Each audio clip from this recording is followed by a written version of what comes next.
I can't see her doing something like that. She's super intelligent. I can't.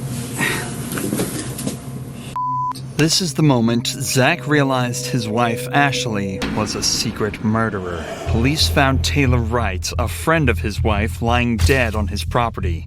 Police suspect Ashley was the murderer, but Zach refuses to believe it. Little did he know, he was about to get the shock of his life in the interrogation room. Can you tell me how you came to know Taylor? Through working PI cases. Okay. She'd come over to our house every now and then. She met my wife. They became friends. Did you guys ever have a falling out or? Never. From doing this job for so long, I would just pick up little lies from her. Just stuff just didn't start seeming right. She would disappear for days. You couldn't get her on the phone. Greg and I would try to call her. You couldn't get her on the phone. Taylor had been known to go missing for days at a time, but this time was different. She hadn't been seen for over a month before she was found.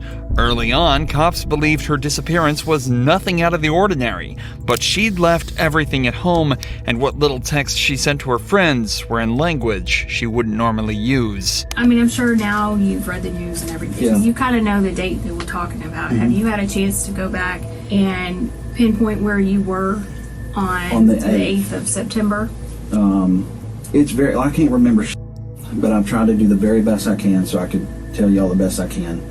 I went to the bank yesterday to pull my statement. I know I ate lunch at the seafood place at 9 Mile in Pine Forest. I ate there. And I remember eating by myself, and I remember Ash not being able to make it because she was tied up with work. Taylor was last seen on the 8th of September, so Zach attempts to recount what he was doing that day. Given that he used his debit card to purchase food in the area, it's likely that his story is true. What's interesting, though, is that he mentioned he was out on his own as his wife was busy with work. It seems that he fully believes this to be the truth, and while he knows his wife has been questioned about the murder, he doesn't know that she's currently the #1 suspect. The cops aren't trying to learn more about the case. They're trying to determine if Zach had a hand in the murder, or at the very least, turn him against his own wife. Do you know anything about this money that Taylor had given you all? No, absolutely not. She's never given me anything. I've never got anything from that. No. Okay.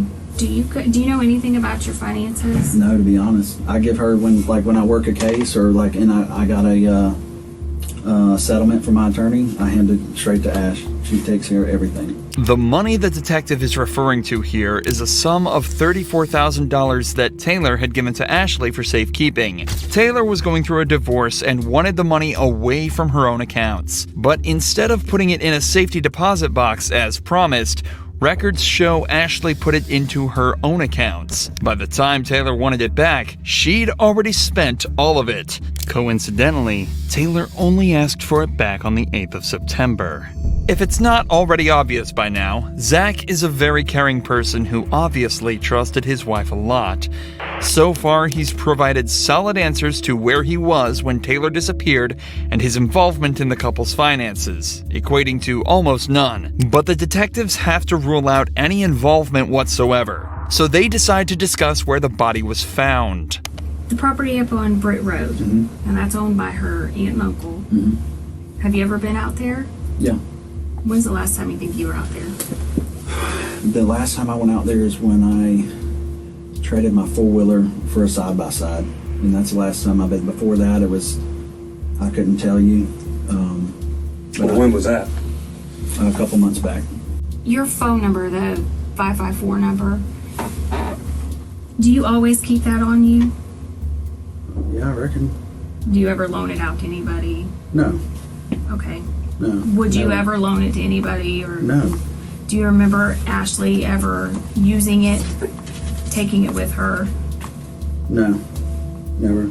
Okay, did it ever get lost or stolen or anything and get replaced? No, not that I recall. Okay. This might seem like a random question, but phone records actually played a huge part in uncovering the truth in this case. Not only did they show Ashley on the property Taylor was found dead at on the 8th, but they also showed Taylor's phone at a wedding Ashley attended the very next day. but Taylor was never seen at the wedding or anywhere else after that date.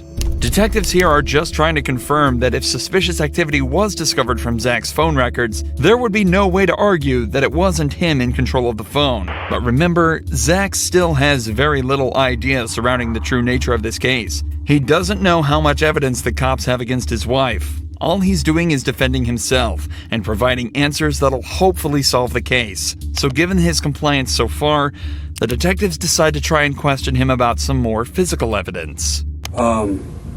Do you own any 9mm Yeah. handguns? What kinds? My Glock.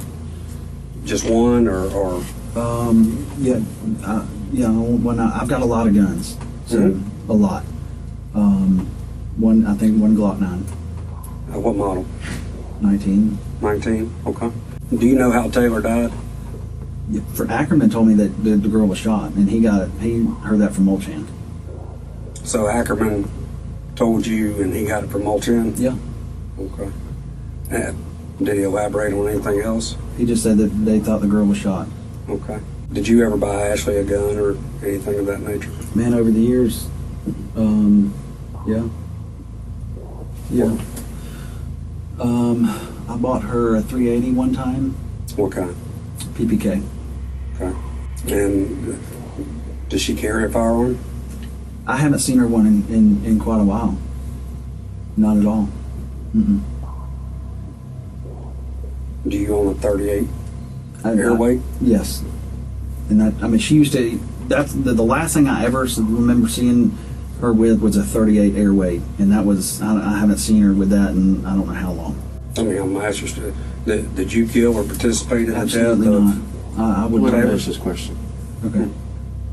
What ahead? Did you kill or participate, or do you have any knowledge? Zero, Jason. Absolutely none. I don't want to be nowhere near it. No, nothing involved with it. Nothing. I know nothing about it. The detectives are now trying to ramp up the pressure slightly. Zach has seemed extremely comfortable up to this point, and they're likely just trying to test whether that's because of the more casual nature of the interview so far, or if it's because he genuinely is innocent. However, Zach stays calm, and his body language confirms this. As the pressure mounts, Zach doesn't lean back, cross his arms, or really become closed off in any way as a guilty person may. Instead, he leans forward, maintains eye contact, and his statements are clear and concise. His posture here is one of confidence and cooperation. His feet are flat on the ground, and he's leaning towards the detectives, proving that he feels safe around them, and that he's got nothing to hide. In fact, this is just one of two different positions Zach has assumed throughout the interrogation. The other being a more casual, upright position with his hands and legs open. Zach is doing everything he can to appear innocent, and yet the pressure continues to mount. What do you think happened to Taylor? I couldn't tell you, Jason. I mean, I don't know. I don't know. I mean, nobody deserves to ever get anything happen to them like that whatsoever. I don't know, buddy.